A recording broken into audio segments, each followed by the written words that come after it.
ubuphelele media.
Amen.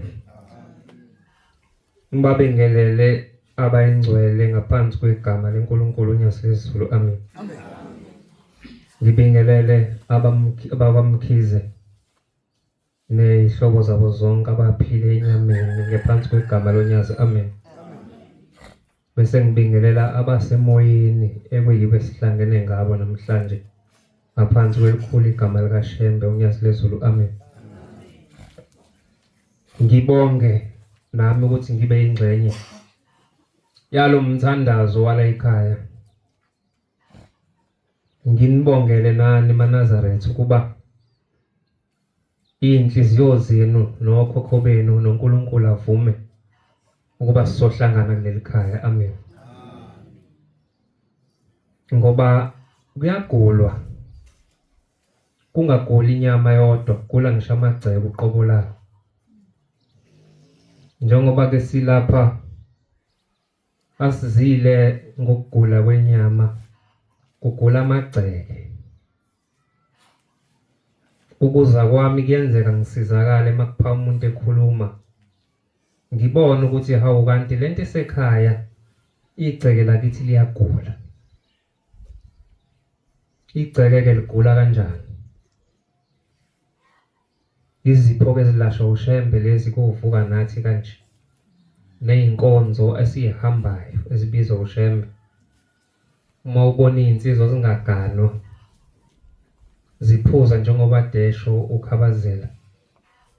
Ubona osisi bezala bengagani kusuke kugula igceke. Udokotela walelo gceke uShembe. Kodwa inyama mayigula iyesibhedlela kodokotela bayilaphe. Kodwa lento engikhuluma ngayo ngeke ilashwe umuntu, idinga uShembe. Amen. Ngithi-ke ngiyanibongela bantwana bakule ekhaya ukuthi nithathe into nicabange nihlale ndawonye nibe senifike ekutheni niyilungise. Ngoba niyazibhekilele ekuhambeni kwenu emhlabeni ukuthi uma nifike ezulwini nehlulelwa ngamacala lo msebenzi eniwenzile. Kungenzeka ngelinye ilanga unimele kuthiwa laba bake bahlangana basenzela utho. Noma benamacala kodwa siyacela bangayi lapha. Ngiyakhumbula uNgwabe eluleka omunye udadewethu ongakholwa ethi ufuna ukugeza abazali bakhe. Wamtshela ukuthi bagezwa kanjani. Wakwenza lo dadewethu kanti la esebenza khona kuzodiliswa. Uyizwe kahle lento. Ayincane lento eniyenzile. Noma singazi noma ifinyelele kubona bengekho esikogweni. Benganamaketanga babophile ngokuthi uShembe umuntu ngiyabonga ngoba namaNazaretha lokho engizokukhuluma nizokuqonda. Uthi awumenzeli umcimbi umuntu umqonde umbize ngegama engafikanga wawucela yena. Ngoba kungenzeka uthathe yonke into kuba ukuthi ubuyiphela abantu abavakashile. Ngoba kuyenzeka umuntu umenzele kanti uboshiwe. Uthi mina ngiye ngithathe ngifike ngibeke phambi kwakhe boshwe ngozankosi ngithi nansi ingane yakho ikwenzele lento. Athi mina ngizoyidla kanjani lento ngiboshwe kanje? Le ngane bekufanele iqale ingikhulule. Ingiyele kuShembe ithi Shembe abazali bami bahamba ngendlela engingayazi. Angibazi noma basezulwini noma bakephi. Ngiyabafuna uthi asibafune ngemnikelo. bese beyavela basho ukuthi asisekho esigodini sosizi. Usuyabenzela ke lento. Kodwa ke makungafikanga lapho somncenga ke ukuthi ke akabakhululeke. Mawukuthi khona la behleli khona. Lentokazi yatshelwa emsebenzini ukuthi kuzodilizwa. Yayisibuza kumlungu ukuthi kuzodilizwa bangaki. Kwathiwa 11 abafike kamuva. Nempela yathi silele iwenzile lo mcimbi. Yabona kubalwa abadilizwayo yayiyes11 yona. Ngithi lo mcimbi eniwenzile uyonibheyilela ngalezi izinsuku. Noma kokunye nje banisaphila nje. Ithi lafika ilanga lokudiliza. Nathi maselifikile ephushini yabalwa yayes11 kwase kuqhamuka umawayo ephethe isijumbana soplastic wafika eceleni komlungu ebabala ithema isifika yona wayesethu umawayo ekhuluma nomlungu wemlungu uma udiliza indodakazi yami mina ngizodlanda ngikhona wathi umlungu uchaza ukuthini wayesekhipha lesijumbana kwaphuma inyama yembuzi wathi uyayibona le nyama le undodakazi wami ngesonto elidlule kade ehlabile mina ngidlile nomndeni wami uma wena uthi uyamdiliza sophinda siyithole phi lento yakudabukela insizwa mawuthola imali uswenke ukhohlwe ilento eyenziwe la ekhaya uthola imali uthenga amafoni amasha uthola imali uthenga itekelisha uphume ema-restaurant no-sisi ophilisana nabo wena uyithola nini ibhayile nje ubani oyofika mesekuthiwa uyadilizwa noma sekuthiwa uyadutshulwa athi ngeke adutshulwe lo ngoba lo ukwazi ukuhlaba imbuzi sidle la sikhona wathi umlungu uchaza ukuthini wathi ngithi ngiyabuza ukuthi yini engizophinde ngidle mawudiliza ingane yami wathi umlungu kulungile wayiphindisa emuva lentombazana wadonsa omunye nempela yasinda idilizwa ngipermanent namhlanje kamasipala ngiyanibongela nami ningakuthathi kancane enikwenzile kukhulu nawe ufikile ngiyakubongela ngoba akuthina sonke sinamandla okwenza izinto emakhaya ngokuza kwakho la uhamba nabantu ohamba nabo bayadla mangabe kuvuka nathi bayadla makumcimbi ngoba wena unawo amandla ngelinye ilanga kwabiza uvuka nathi Mthwalume kusuka insizwe eThekwini yayisiba neappointment leni inhlalisuthi yayisifona ithi izinsizwa ngisayi kulovuka nathi bahamba laba bafike bawubamba uvuka nathi yathi ifike emsebenzini ngomsombuluko yaxoshwa yabikela insizwa wenzena ngenza ngalo ngithengena ngesango kwathiwa woza la umsebenzi uphelile bathi siyeza sisothandaza bafika bathandaza babuza uShembe yini umntwana wakhe kukhonza kodwa bese bukaniswa nezwe axoshwe emsebenzini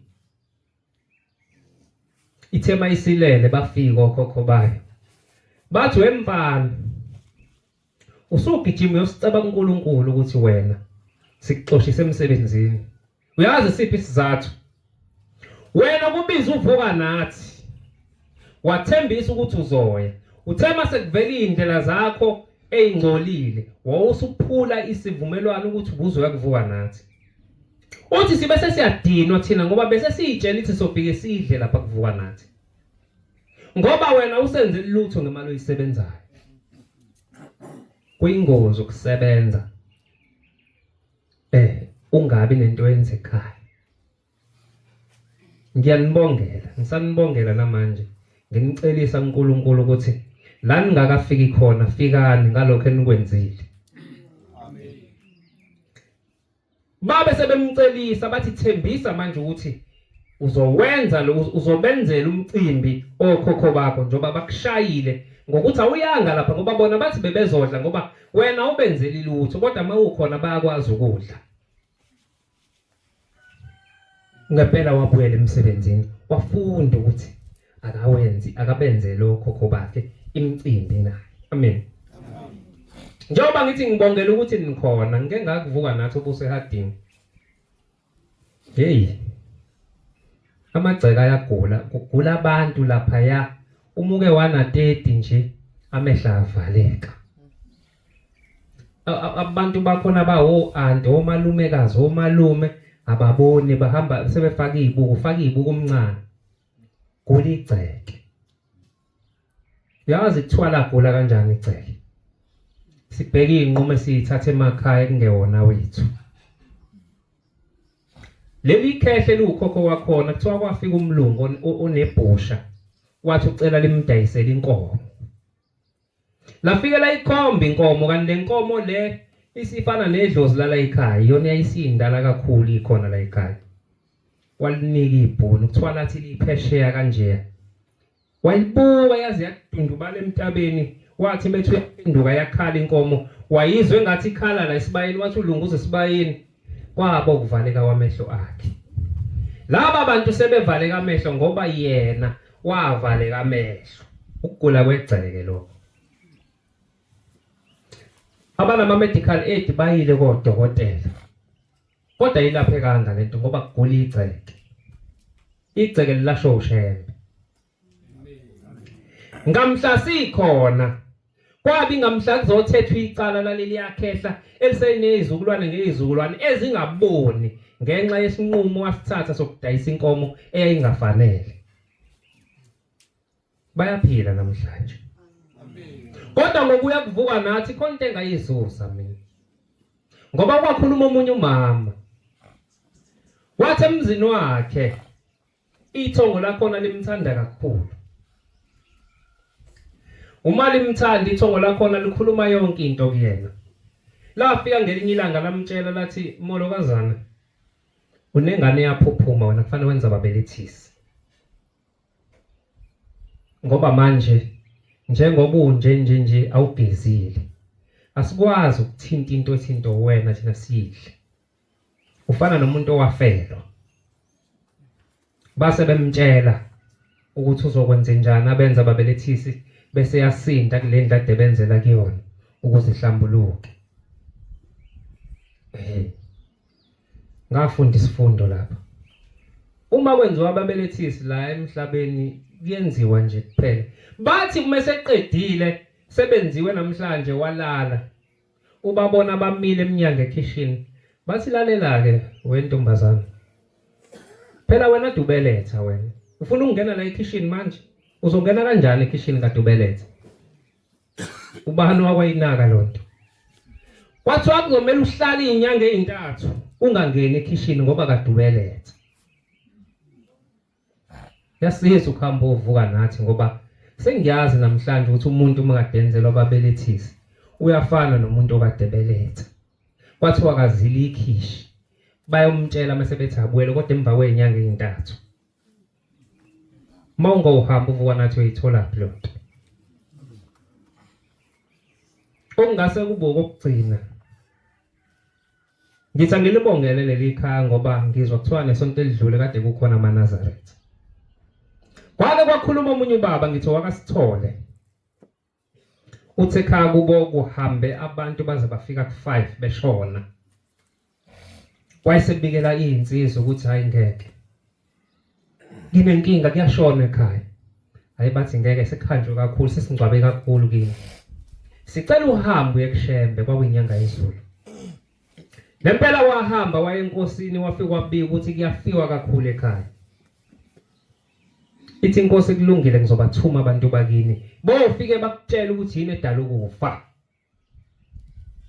Ukufa kuyinkinga akekho okuthandayo. Siyakusaba sonke ukufa. Kodwa noshembe asimnaki mesiluleka. Uze wathi kabheka bezayo afuni kuphinde kube khona abantu abazoyongcengela. Wathi kholwani kahle eManazaretha ukuze makufika ilanga lokho ahamba ningakusabi ngoba nizobe nazi niye ekhaya. Uthema eselele lo baba kufika isalukwazi kuyena simbuza umbuzo ugqoke njengami nawe sithi Wemntanami umthetho wakho uyiNazaretha na? Impendulo yathi yebo gogo. Saphinde sambuza uyiNazaretha wena? Wathi yebo. Sathi ngicela ukubuza. Wake wangena ulala nathi la ekhaya njengoba uthi uyiNazaretha? Wathi yena cha ukaze ungena. Pho uyiNazaretha?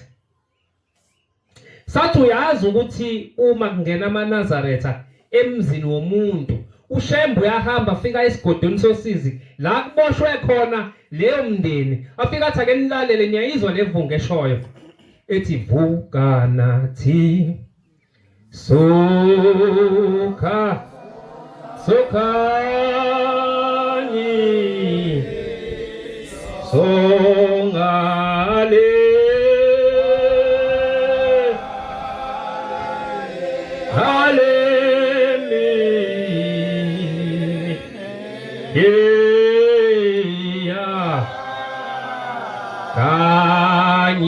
Kanyisela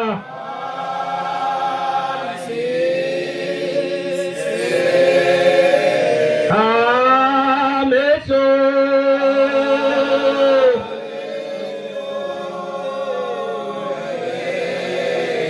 La enti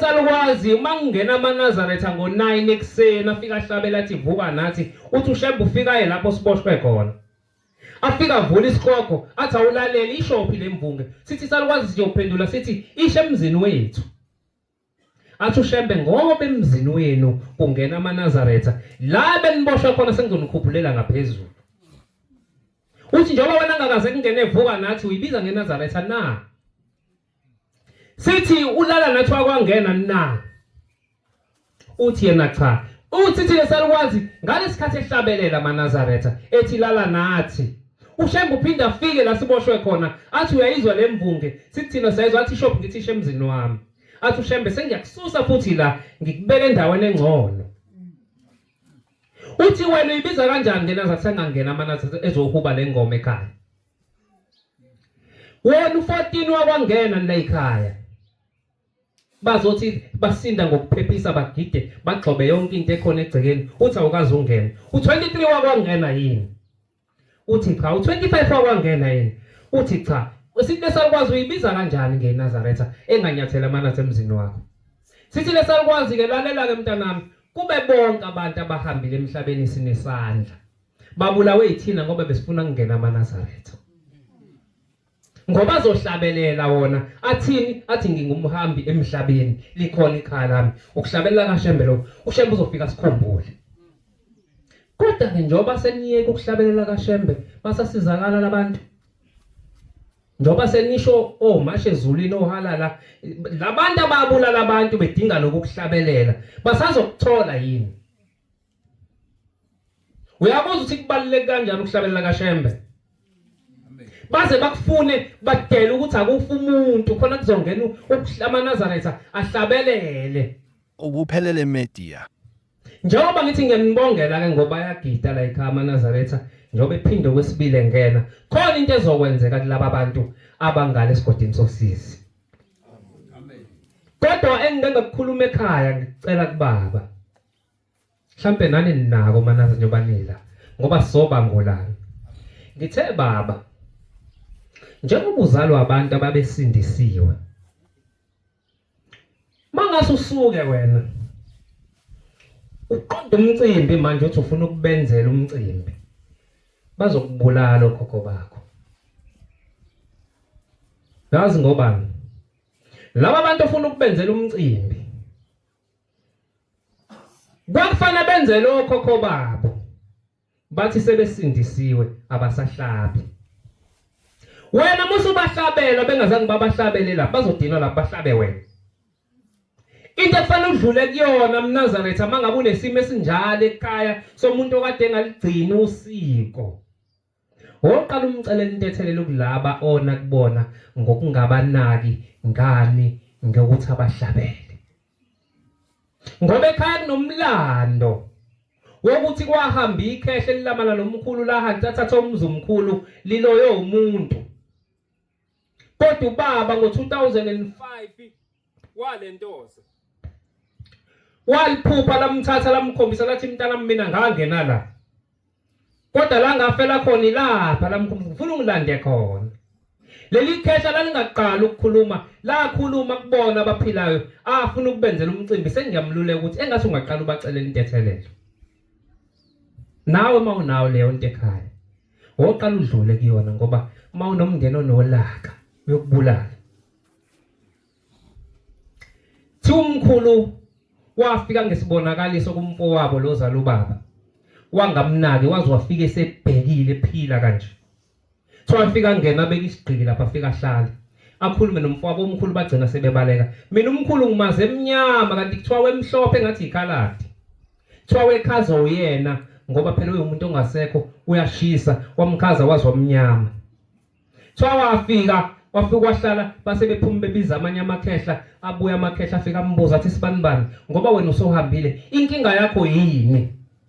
Wathi kade ngifika kumfowethu ngimcela ukuthi angigeze ngoba ngikwazi ukuhlangana nabantu abangale kwethuna ngoba bathi mina ngingcolile njengoba ngivuza igazi. Kodwa mangikhuluma naye akanginaki, yiko ngifika ngomzimba wasemhlabeni. Athi amakhehla sibanibani esho kumkhulu. Uthi thathe emfuyeni yakhe ngoba ufuyile umenzele. Wathi umkhulu cha, mina sengikhetha uJesu, sengiyakholwa. Waze washona engakwenzanga, kwaze kwenziwa uyena ubaba, sengitohoza mina. Ngithi-ke manje uma ubuka umkhulu ngale abafikanga nibabuzwa lento ukuthi abayenzanga ngani,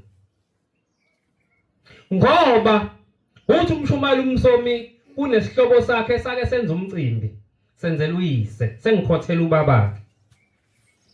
Masimenzele umsebenzi uyise. Wathi eqeda ukumenzela nje waphathwa isifo esisha sokuthi uyazela emini. Avela azele ehamba nje. Ushayela itekisi. Lo muntu ubungozi. Athi mangabe epakile erank uselele bofika bamvusa. Hayi, meke wahlala kusofa uyalala. Kodwa lesifo siqale kade enza umcimbi enzela ubaba wakhe. Kanti ilento engikhuluma ngayo. Kwahamba isikhathi waduka. Kwathiwa ulahlekile, watholakala esehambile emhlabeni ejardini lomlungu, ingane ekuthiwa yathi idlala ibhola. Lehle lengadini kanti sekuwuphawu lokuthi watholakala. Uyazi indaba isukaphi? Umkhulu walensizwa ekuyiyona ehambile namhlanje emhlabeni wabiza indodana yakhe lezala lensizwa lesihambile emhlabeni, ethe imele yenza umsebenzi yaqala yaphathwa isifo sokuzela. Wathi mntanami, mina uShembe wangithuma umhlaba wonke, ngangihambe ngishumayela, ngaze ngaphela inyama le ngaphansi konyawo, yaphela inyama le ngaphansi konyawo. Wahamba kakhulu eshumayela kwaze kwaphela irabha le ngaphansi. Uthi base bengithatha belungu bengise esibhedlela, bafike baphala la ethangeni bephala ukuthi bapheshe bakho unyawo le ndawo engaphansi. Uthi kodwa izange yanele. Uthi base becabanga belungu ukuthi bazokwenza njani, base behamba beyofuna ingulube, basike esinqeni sengulube bazolakha unyawo baliphesha. Njengoba ulubona lukhona mntanami, ngafaka inyama yengulube ezulwini ngeke ngingene. Utshela indodana yakhe, ngiyacela ke mntanami, uma sengihambile emhlabeni uthatha inkomo uye kuShembe, ufike ucela uShembe angithethelele, angigeze ukuthi ngafaka inyama yengulube ngiyiNazaretha. Uyezwa mntanami na? Yebo ngiyezwa. Lahamba ikhehle emhlabeni. Akazi ayenze umntwana wakhe leyo nto. Limvala ukukhuluma, athwatha yise enkosini ilanga. Ifika inkosi ilanga ithi, ubaba wakho wathini kuwena? Athi ubaba wathi asho lento engisho ukuthi wathi ngomlethela inkomo ngicela uShembe amgeze. Athi uyena ke lokuvala ukukhuluma. Imvula inkosi ifaka ukhe imvule. aphinde kuthiwa wehamba wenomuntu athandana naye olapha kaMashu owesehanjelwe umyeni aphinde kuyena yena uthando lalivutha amalangabi aphinde vale ukukhuluma iphinde inkosi imvule imbuza igama elilodwa wathini ubaba wakho kuwe athi wathi ubaba angomlethela inkomo ngicela ushemba amgeze ngoba ulento zile wafakwa inyama engafanele thwa ithi inkosi kwathi mefika kwesithathu yathi hayi angisayingena indaba yakho mina qhubeka nempilo yakho ngoba kade ngikutshela ukuthi isizathu sidala kwenzeke lento kuwena into yakhulunywa ubaba wakho hayi thwa hamba kwase ukuhamba wakhe emhlabeni engasakhuluma manje sebedibeneke ngale noyise useyambuza ke manje ukuthi wena ngiphila ngathini kuwena balithethe icala lakho lamgweba lo uyazi kufelana indodana walo baba uthi mayisenza umcimbi seliyabuya lithi leli khehla cha umzukulu uthathwe yimina ngoba into engidinayo uyise unaye umuntu ozomenzela mina ngingenayo umuntu ozongenzela ngibona ukuthi asifane sobabili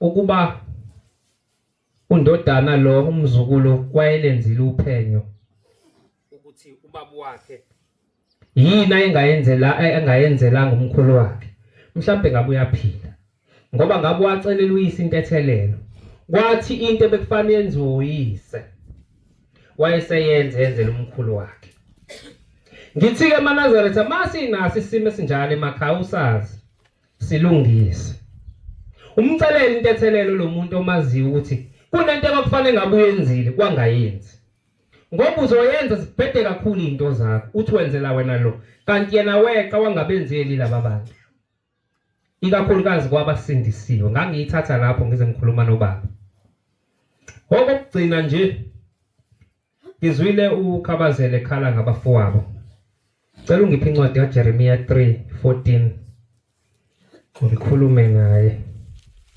ivule lapho umkhizo omncane Amen, amen, amen, amen,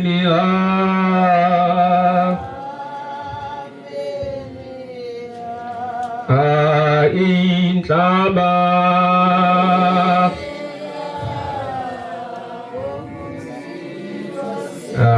awuthathi lutho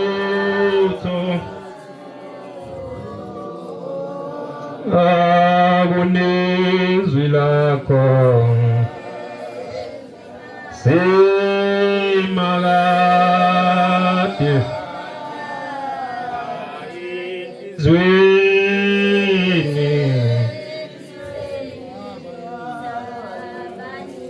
ungifundele mose uyitholile buyani bantwana abahlubukileyo uthi ke uNkulunkulu abantwana abahlubukile babuye usho uJehova kusho uJehova unyazi lezulu ukuba umyeni wenu uthi ifunde kahleke lapho ke uthi ngiwumyeni wenu ngiyumyeni wenu ngiyakunithabatha uthi uyakuthatha abe munye emzini uthi ushembe uyothatha umuntu oyedwa emzini nababili esizweni ngiyabonga bamnkosi kubusisa khabazela ungakhali kakhulu uma ukhala ngabafowenu kwahlangana umndeni wabhunga ukuthi ubani uzoba eNazaretha ithi incwadi ngithatha abe munye emzini babe babili esizweni into engakanani ushembe ezothatha ababili njengoba kuwena eNazaretha ufuna wena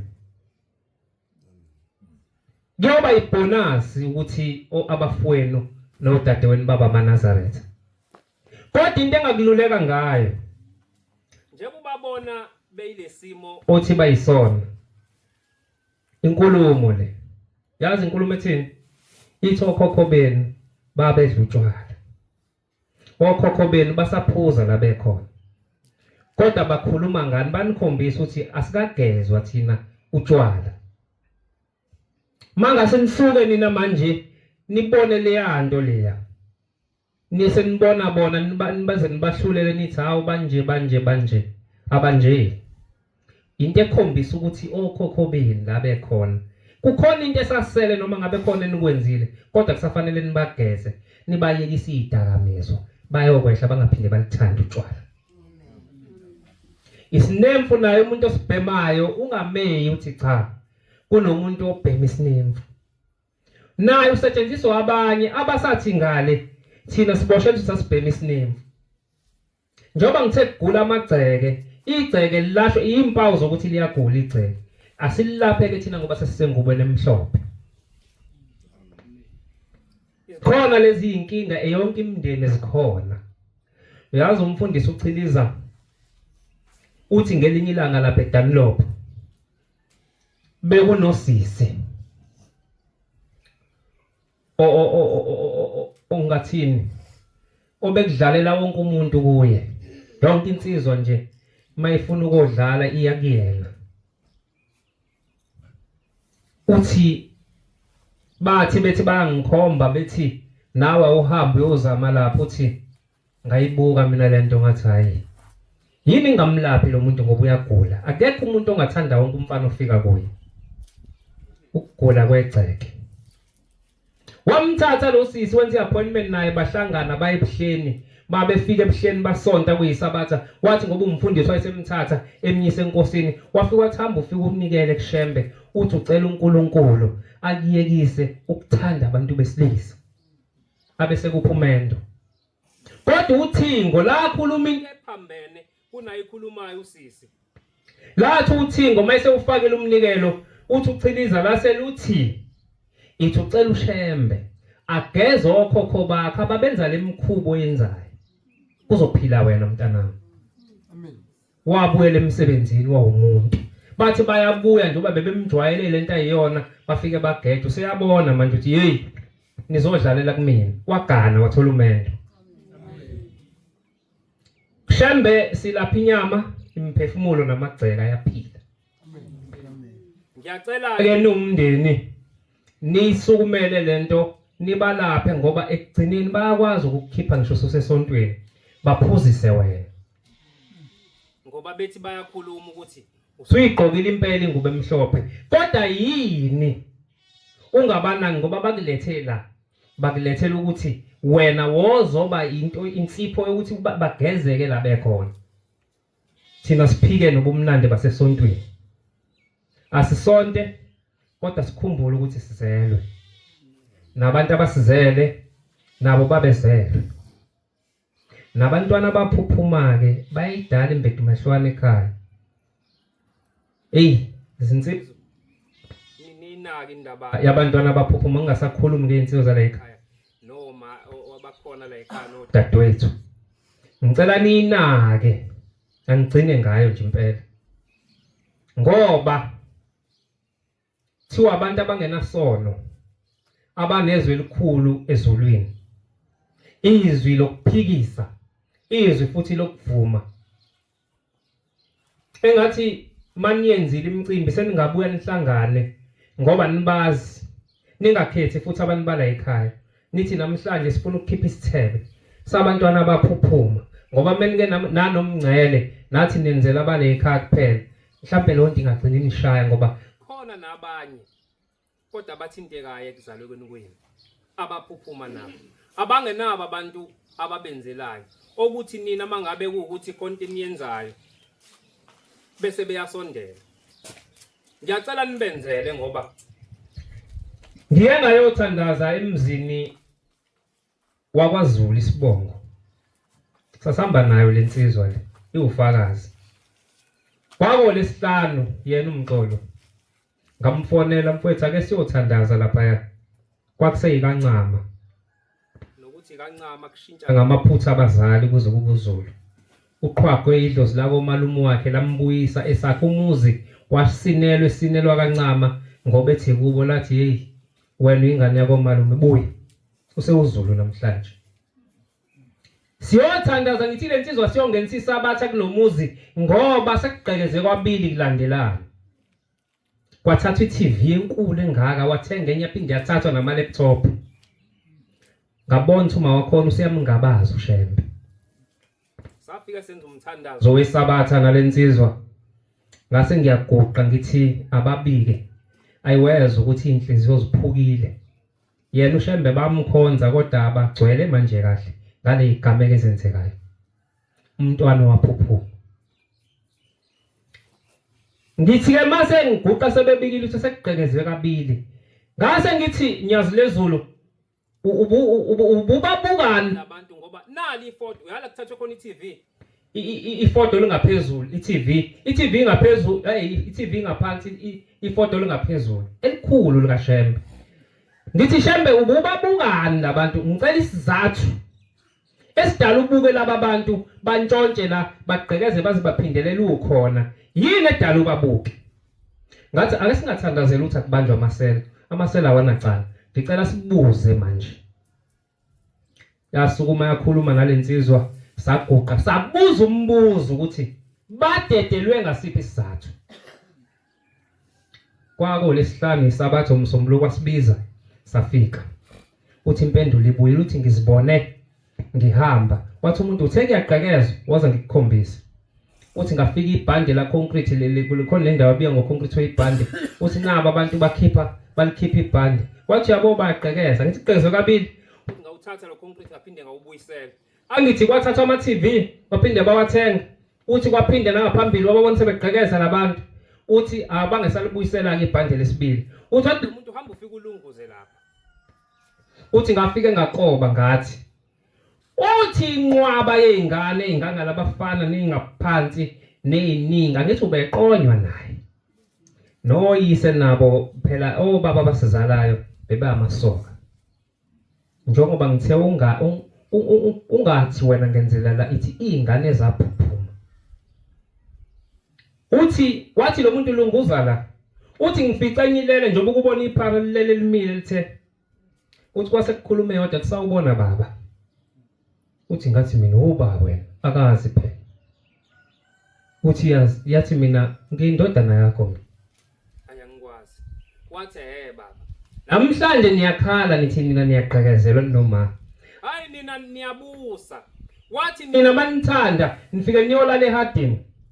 Maniza ukuthi anisafuna ukulala eHardini nibuye nizolala la igama lakhe. Nina niyabusa. Uthi Thina asinandawo yokulala njengoba sihlelo dakini. Abafuna njengombona lo ulele umile akukho la izolala khona. Nina nisinakile nenzi nempilo yenu nje emnandi. Wathi yiko ke kugqekeziwe thina bese nitshela ukuthi sihleli la. Sifuna nisilaphe. Ngicela ke okulandelayo. Nombano khona yabale ekhaya kuphela. Nikhumbule ukuthi khona abantwana abaphuphuma. Mani namaphutha eniwazi ukuthi nika lawenza komakhelwane ayagwebana. Niwalungise ngoba mani hamba kulomhlaba. Niya kule mndeni yenu. Lo eniwenzela umcimbi namhlanje. Uthi uMalinga ukuphenduka kwakhe waphenduka kabuhlungu. Uthi yena wavuka ngo3 eyochitha amanzi. Wabuya wasethala athi ayilayitha ugwayi. Uthi ngadonsa iphule eyodwa akuhamba kwami. Ngasibona sengihamba emaweni. Uthi ngafica emfuleni naba abantu abaningi bafuna ukwela befundisi babhaqabulwa omama bathi wathi uyayazi indlela bamhlephule ngeBhayibheli nangempala. Uthi kwasekuqhamuka umuntu ngaphesheya. Uthi wangimemeza wathi wena mntanami uthi umfula wavele waqina ngahamba phezulu kwawo. Makunyamfika lo muntu wathi uyangazi mina uthi ngaze ngikwazi wathi nguShembe. Wangibuza wathi uyapi ngathi ngifuna uJesu. Wathi ngizokuyisa kulo Jesu mina. Ngizokuyisa kubantu bakini. Nenze kahle nenzela umcimbi ngiyanikhuthaza. Ngoba la nizoyiswa khona kuqala. Niyohlulelwa ngamacaleni. Bese kuyikhathi niyakuShembe. Uthi ngizokuyisa kubantu bakini uthi sanqamula sifika imindeni yamaqoqo. Uthi bhocobela abanye uthi baphathe kabuhlungu uyabona futhi sesigodini sosizi. Uthi sayidlula imindeni usafika kwelinye iqoqo athi nabantu bakini. Uthi ngaqala ngiyababona sengiyabazi. Uthi khona ikhehla engathi ilona eliwumphathi womthetho laphana kuleya nkantolo yakithi. Uthi la ngibingelela uthi ngavuma uthi ubaba uhleli ngala kube yilona leli khehla kuba lona lihleli ngala uthi kuba ubaba kuba umkhulu kuba uyise uthi nihleli bahlali kanjalo uthi kwathiwa yandoda usofikile uthi ngathi yebo kwathiwa ya sizokubuza ke la ngamaphutho owenzile emhlabeni uzoziphendulela mawunengane oyizalisile mfowethu nengane oyonile lilungise lelo cala ngoba imindeni yangali yamangala bathi wathini ubaba wenu uma nilimela abantu emhlabeni ngiveza ukuthi njengoba nenze lokho niyofika nizuze ngoba niyakubona ngeke banisola ukuthi anibenzela ngalutho wathini ubaba wenu uma nilimela abantu wathi anokwenze njani angithi ubaba wenu wathi uma kufika umuntu engenamali mase niqedile ukulima noma umfelokazi anomlimela nimlimele mahala lo wamfelokazi wafika wathi ucela nimlimele wathi akanayo imali nathi nina ngeke nimlimele waze wayikhipha imali lo wamfelokazi wahlala 2 weeks engadli icala lawela kunina ngoba naphula umthetho kababuyeni nenze imithetho yalana ifundiswe khona njengoba nenze lo mcimbi ngiyanincoma futhi angalo manifundisa obaba noma umama ngoba nomama bayafundisa kodwa ngiyanincoma ngenifane naleya ndoda eyathethiswa icala ukuthi ubaba wabo wathi abo balimela abantu noma bengenamali thiwa umfelokazi wahlala amasonto amabili engadli ngoba nina nimkhokhisile uyalivuma noma uyaliphika uthi ngathi mina inkinga mkhulu bonke abantu emhlabeni bathi abanamali sasingazi ukuthi akanamali ngempela lo mama uthi lathi ngathi ngisathi ngiyaphendula kwaqhamuka ikhehla elumkhulu omncane lisanda kuhamba emhlabeni uthi labahasha uthi laselithi mina ngiphume emhlabeni laba abantwana baqinisile ukuthi bonke abantu emhlabeni bathi abanamali ngicela nibathethelele kwathiwa siyakuthethelela kulungile kodwa ungaphindi uyenze lento emhlabeni oyenzile kwase kubuza ukuthi le ndoda efike yakushiya la itheni wayishiya ushembe phela wathi umalinga ithe izobuya ingilande kuthiwa basukuma bathi hawu sasanenhlanhla kwathiwa sinenhlanhla phela lo muntu okushiyela umnini wezulu